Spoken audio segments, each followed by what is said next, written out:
বিসমিল্লাহির রহমানির রহিম। অর্থনীতির সম্মান প্রথম বর্ষ, দ্বিতীয় বর্ষ এবং মাস্টার্স প্রিলিমিনারির শিক্ষার্থীরা, মাস্টার্সের শিক্ষার্থীরা, আজকে আলোচনা করব তোমাদের মাইক্রো ইকোনমিক্সের অত্যন্ত ইম্পর্টেন্ট একটা অধ্যায়, সেটা হচ্ছে নিরপেক্ষ রেখা বা ইনডিফারেন্স কার্ভ। এটার উপর আজকের লেকচার হচ্ছে 19, এটা 20 আগস্ট 2021 দিচ্ছি। নিরপেক্ষ রেখার এর আগে অনেক লেকচার দিয়েছি, সেগুলো পুরাতন বলে লিখে দেবো, ওগুলো দেখার দরকার নাই, কারণ ওগুলো মোবাইল ক্যামেরায় ছিল, মানতে মানে একটা ভালো ছিল না ভিডিও কোয়ালিটি। নতুন করে আবার কি করছি, দিচ্ছি।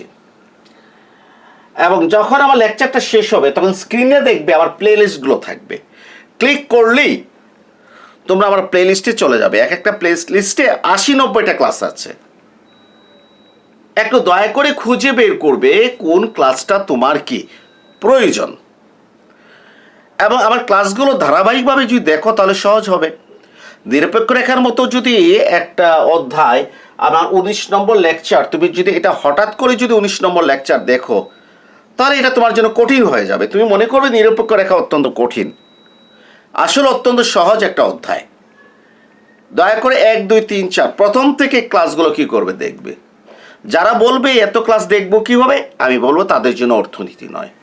অনার্স পড়তে হলে ধৈর্য সহকারে কি করতে হবে, পড়তে হবে, সময় দিয়ে কি করতে হবে। জি, আসো। তো আজকে আমরা আলোচনা করব যে এঞ্জেল কার্ভ। কি আলোচনা করব? Angel curve.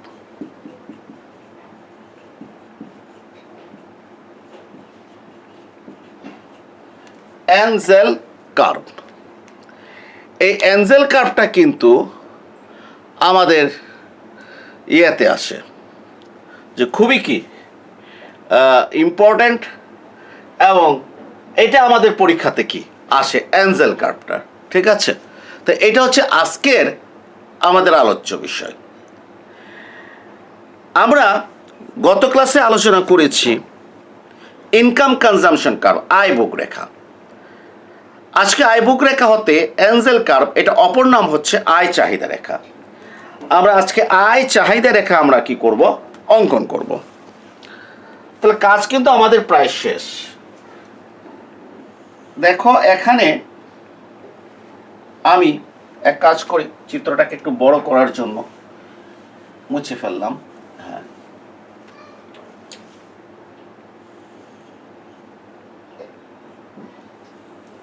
উপরে কিন্তু আমি এক্স দ্রব্য ধরেছি ভূমি অক্ষে, আর লম্বকে কি ধরেছি, ওয়াই দ্রব্য ধরেছি।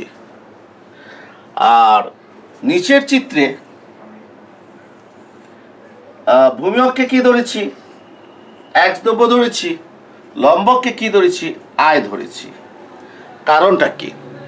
কারণটা হচ্ছে এঞ্জেল কার্ভটা আসলে আয় চাহিদা রেখা।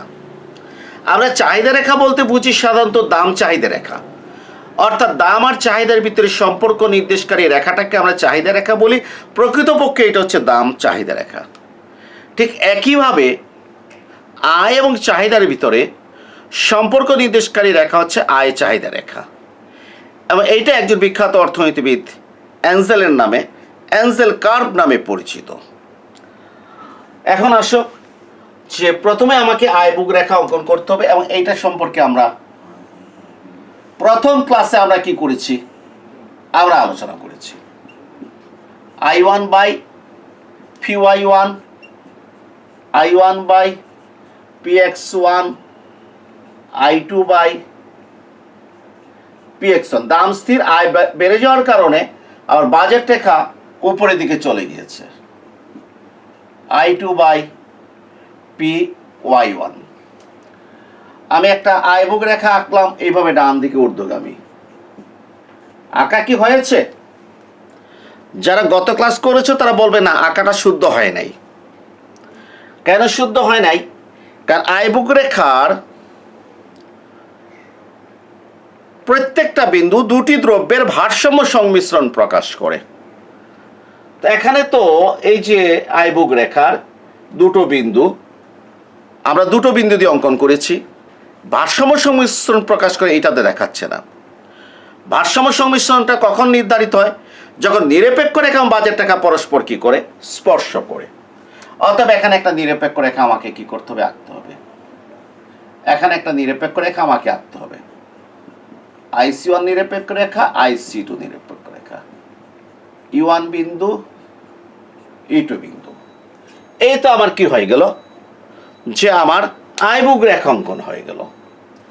এই E1 বিন্দুতে আমি x দ্রব্য ভোগ করছি কতটুকু, OX1। আর E2 বিন্দুতে আমি x দ্রব্য ভোগ করছি কতটুকু, OX2। যদি এদিকে আঁকতে পারতাম তাহলে এই বিন্দুটা একটু সরে যেত, x2 আঁকতে সুবিধা হতো।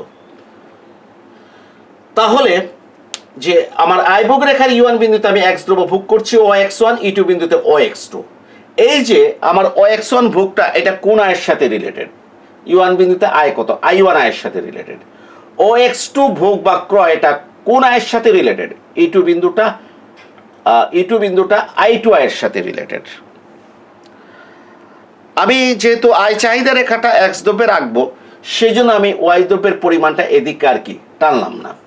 এখন আসো x দ্রব্যের চাহিদা কত, OX1। এটা কোন আয়ের সাথে রিলেটেড, I1 আয়ের সাথে রিলেটেড।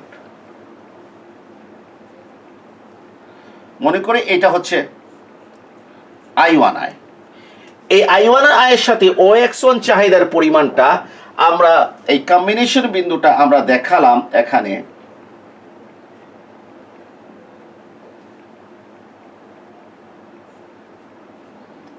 F1 বিন্দু দ্বারা।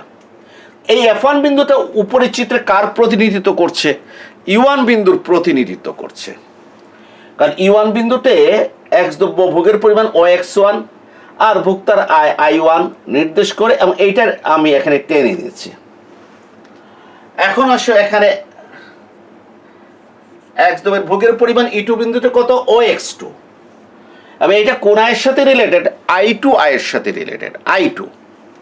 তাহলে এক কাজ করি, এই I2 আয়টা I1 আয় হতে বেশি না কম, অবশ্যই I2 আয়টা I1 আয় হতে কি বেশি।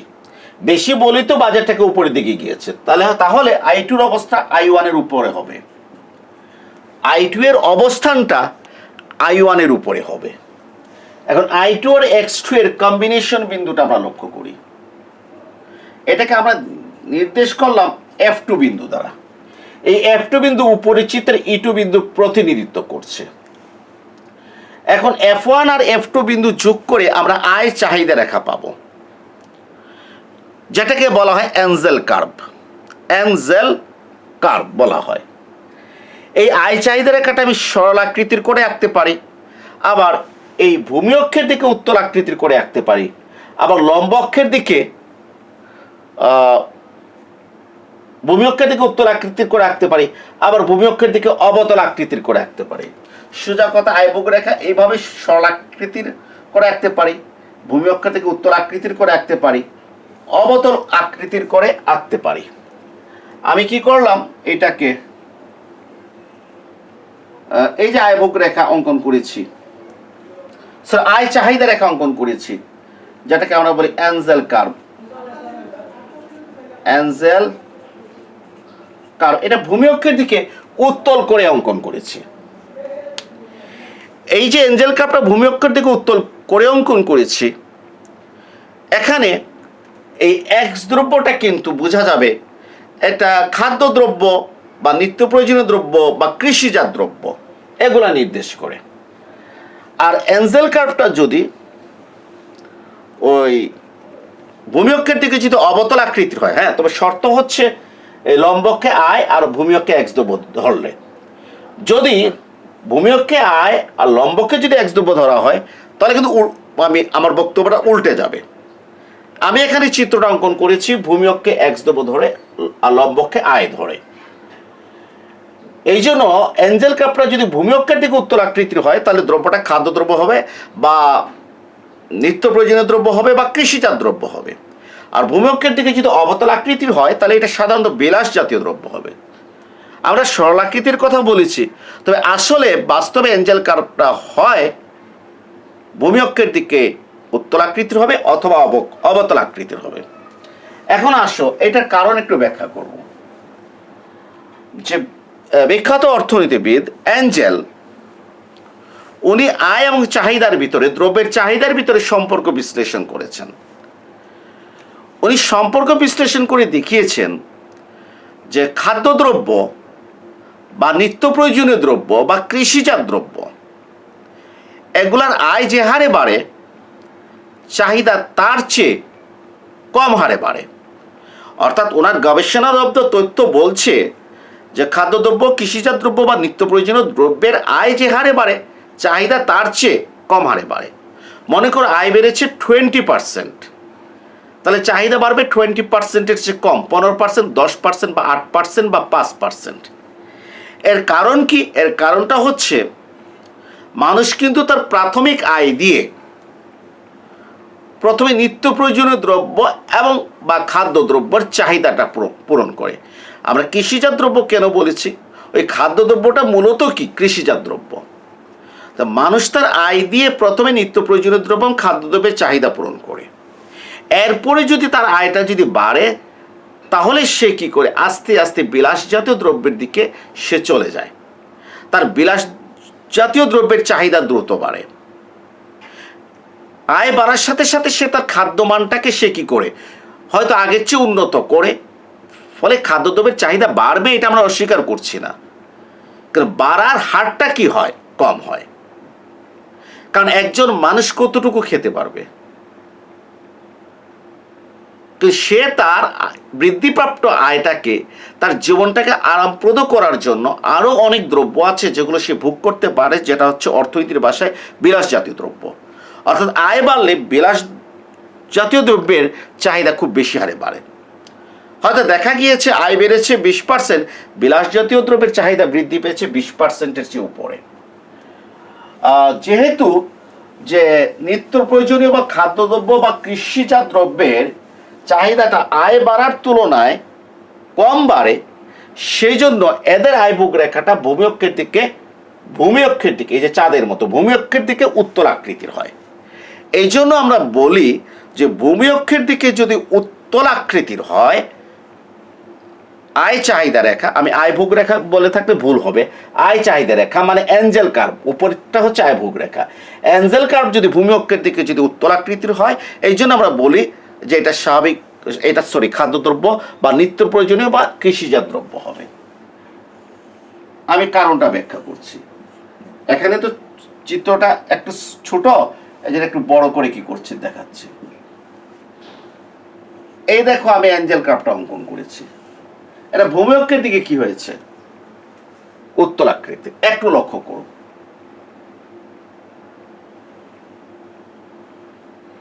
এতটুকু এক্স দ্রব্যের এই যে E1 থেকে E2 বিন্দুতে,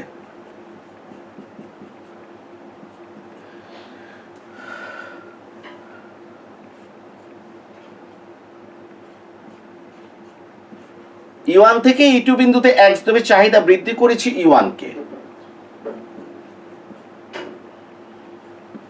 আয় বৃদ্ধি করতে হয়েছে কে E2। কারণ আমি লম্বকে তো আয় ধরেছি, ভূমি অক্ষে এক্স দ্রব্যের চাহিদা ধরেছি। তাহলে E1 কে পরিমাণ আমার এক্স দ্রব্যের চাহিদা বাড়ানোর জন্য আয় বৃদ্ধির প্রয়োজন কতটুকু? কে E2। এখন আসো, ঠিক সম পরিমাণ আমি এক্স দ্রব্যের চাহিদা বাড়াতে চাই।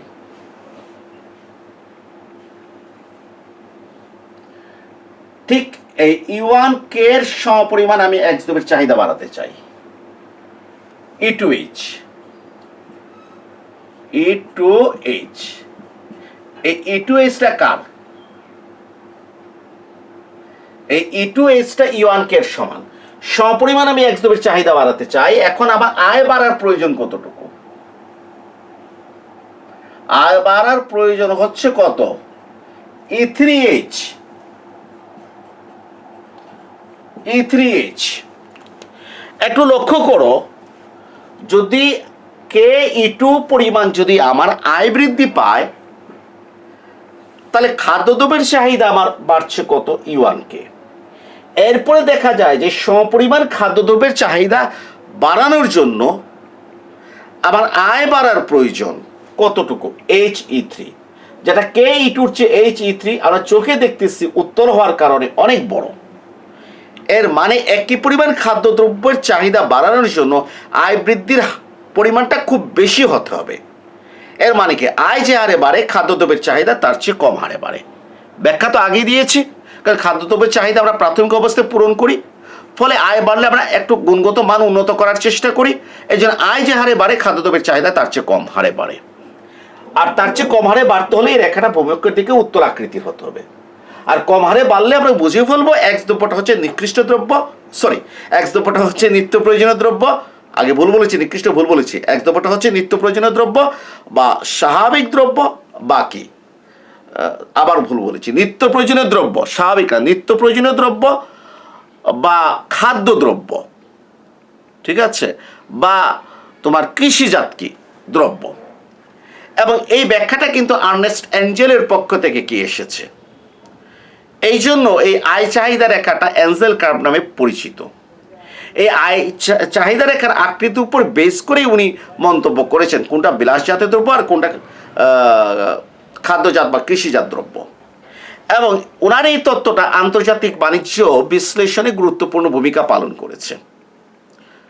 কারণ একটা অনুন্নত দেশের বাণিজ্য ঘাটতি বা বাণিজ্য শর্তের অবনতি হয় কেন, সেটার ব্যাখ্যাটা আমরা এঞ্জেলের ব্যাখ্যা হতে পেয়েছি।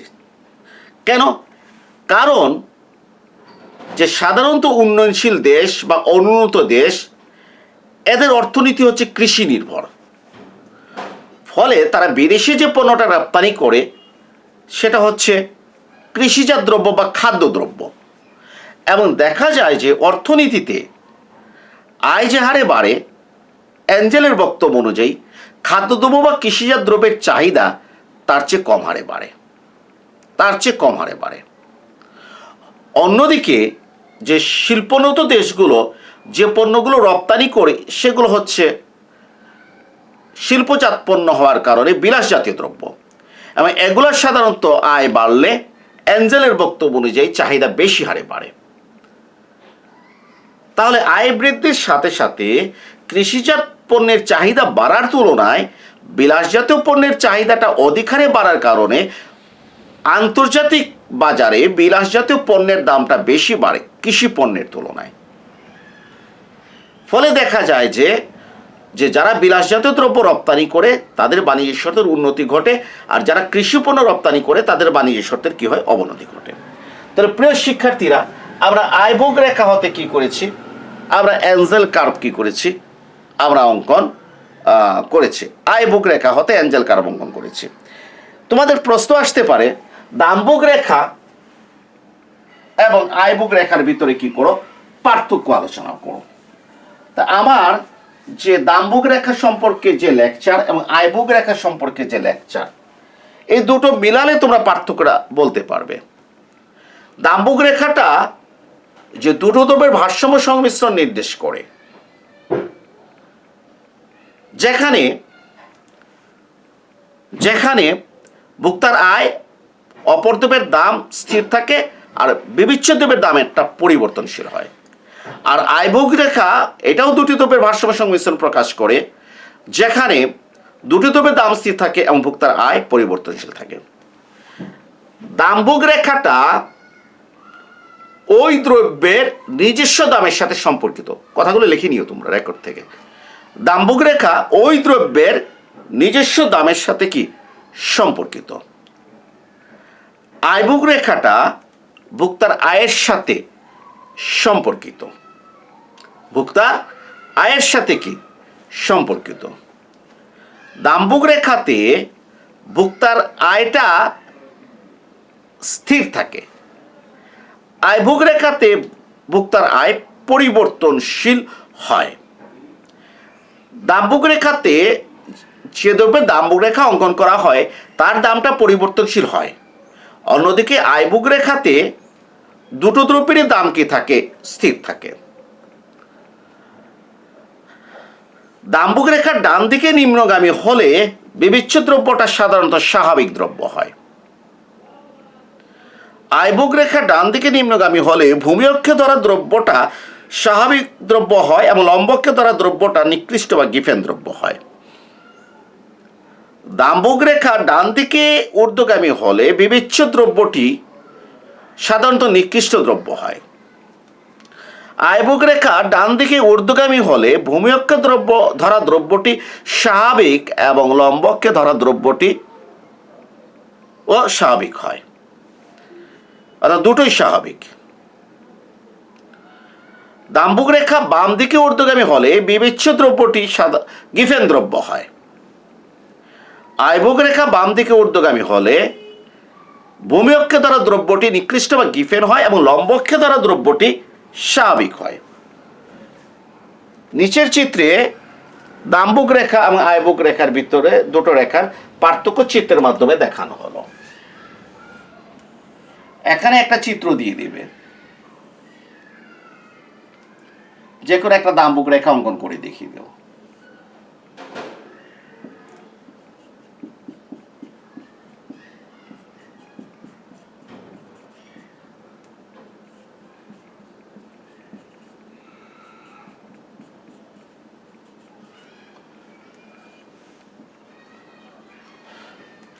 ঠিক আরেকটা চিত্র পাশে দিয়ে দেবে। আমি তো জায়গার কারণে পাশাপাশি দেবে সুন্দর করে, বুঝছো? এটা হচ্ছে কি দাম্বুক রেখা। এখানে নিরপেক্ষ রেখা দিতে হবে, তোমরা তো জানো, এই জন্য আমি একটু কি করছি, খুব বেশি ইয়ে করে আঁকছি না।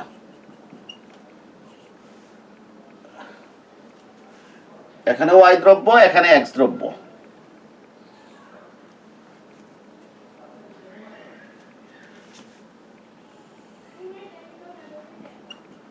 I1 by Py1, I2 by Py1,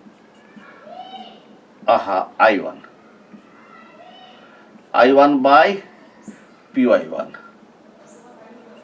I2 by কি লিখলাম, ভুল করেছি, দেখেছো কত ভুল। এগুলো একটু দেখবা যে স্লিপ অফ পেনটা দয়া করে কি করবেন, বুঝে নেবেন। আয় বেড়েছে, হ্যাঁ ঠিক আছে। এটা হচ্ছে আমাদের কি আয়বুক রেখা, নিরপেক্ষ রেখা আঁকো। IC2, IC1, E1, E2, income consumption curve, ঠিক আছে। এই তো হয়ে গেল, হ্যাঁ স্পষ্ট পার্থক্য বাজেট রেখা দেখে এটা কিভাবে যাচ্ছে। আর আমি যে কথাগুলো বলেছি ওই কথাগুলো চিত্রের ভিতরে রয়েছে, বর্ণনা দেওয়ার কোনো প্রয়োজন নাই। আরও যদি পার্থক্য বাড়াতে চাও বাড়াও। দাম্বুক রেখা হতে চাহিদা রেখা অঙ্কন করা যায়, আয়বুক রেখা হতে অ্যাঞ্জেল কার্ভ বা আয় চাহিদা রেখা অঙ্কন করা যায়। দেখো এই যে কথাগুলো বলেছি, এতগুলো পার্থক্য বলেছি, এগুলো কিন্তু বিগত ক্লাসে কি করেছি, আলোচনা করেছি। এবং এই আলোচনাগুলো যদি মনে থাকে, আমরা ভিতরে গিয়ে যদি বুঝতে পারি, তাহলে ইনশাল্লাহ নিরপেক্ষ রেখা একেবারেই সহজ হয়ে যাবে। 19 নম্বর ক্লাস আজকে শেষ করলাম। 20 নম্বর ক্লাসে আলোচনা করব তোমার পরোক্ষ কর। পরোক্ষ কর হতে প্রত্যক্ষ কর, মানে সরকার কর রাজস্ব আদায়ের ক্ষেত্রে পরোক্ষ করের পরিবর্তে যদি প্রত্যক্ষ কর যদি কি করে গ্রহণ করে, তাহলে যে ভোক্তার কল্যাণ বৃদ্ধি পায়, বা প্রত্যক্ষ কর হতে পরোক্ষ কর ভোক্তার কল্যাণ হ্রাস পায়, অর্থাৎ পরোক্ষ কর হতে প্রত্যক্ষ কর উত্তম আলোচনা করো। এইটা আমি আগামী ক্লাসে আলোচনা করব। আর নিরপেক্ষ রেখার সাহায্যে ভোক্তার উদ্বৃত্ত পরিমাপ করো, এটা 20 নম্বর ক্লাসে আলোচনা করবো। 20 নম্বর ক্লাস করে আপাতত নিরপেক্ষ রেখা স্টপ রাখবো, মোটামুটি সব কভার হয়ে গেছে। এরপর কারো কিছু থাকলে এক্সট্রা ক্লাস বাড়াতে পারি। শুরু করব কল্যাণ অর্থনীতির উপর। হ্যাঁ, কল্যাণ অর্থনীতি ক্লাস অলরেডি কি আছে, দেয়া আছে। নিরপেক্ষ রেখার ক্লাস যেভাবে দেয়া ছিল সেই ক্লাসগুলো চেঞ্জ করে নতুন ক্লাসগুলো কি করে দেব। সবাই ভালো থেকো। আজকের ক্লাসটা এখানেই কি করলাম, শেষ করলাম। স্ক্রিনে কিন্তু প্লে লিস্ট পাবে।